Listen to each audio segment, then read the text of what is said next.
Stormboy Storms by Kristy and Angela. Bang went the loud, clear sound of a gun firing into the air. Stormboy was sitting on a stand near the humpy when he heard this.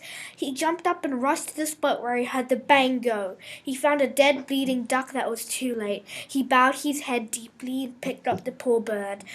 Unexpectedly, he pointed at the blue sky and said some magical words. Suddenly, the sky turned gray and dark clouds gathered together. Thunder boomed, then it rained like millions of tiny pieces of glass falling from the sky. Meanwhile, hiding in the bushes, the hunters sat and watched everything. When they saw the storm appearing, they were scared, really scared. They just started running when a flash of lightning came like a sword and would strike one of the hunters in the bottom.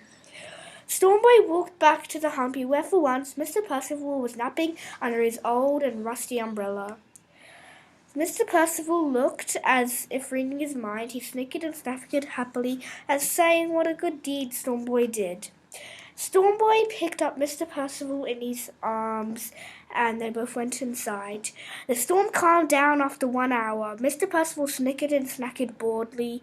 Stormboy decided to go out, so he opened the door. Mr. Percival flew up and followed him. "Let's play catch the fish, Mr. Percival," announced Stormboy to Mr. Percival. Mr. Percival was happily eating fish again when he realized how hot it was. He saw all the flowers were dying, so Stormboy quickly chanted the same magical words. Suddenly the sky turned gray again and it started raining. That should do it, Stormboy thought, but it didn't. Stormboy sighed as he walked home with lightning flashing above his head. What a boring day, he thought, hugging Mr. Percival in his arms. They walked back without a sound. When they got back, Hideaway stood at the door with his hands on his hips.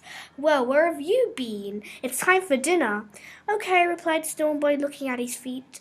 When Stormboy got into bed, he thought about the day. "Maybe I can put up a sign to stop hunters shooting birds." The end. By Angela and Kristy.